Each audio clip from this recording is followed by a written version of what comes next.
ఏపీలో పంటల బీమా పథకం పడకేసింది.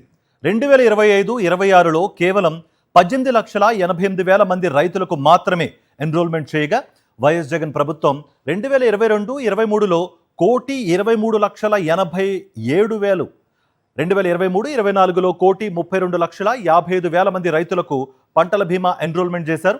దీనికి సంబంధించి లోక్సభలో వైఎస్ఆర్సీపీ ఎంపీ మిథున్ రెడ్డి అడిగిన ప్రశ్నకు కేంద్ర వ్యవసాయ శాఖ మంత్రి రామ్నాథ్ ఠాకూర్ సమాధానం ఇచ్చారు.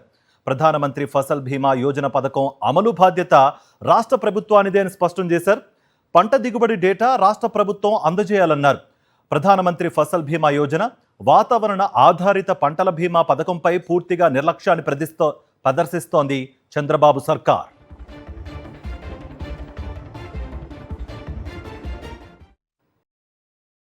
మరిన్ని అప్డేట్స్ కోసం ఛానల్ను సబ్స్క్రైబ్ చేయండి. నోటిఫికేషన్స్ కోసం బెల్ ఐకాన్ పై క్లిక్ చేయండి.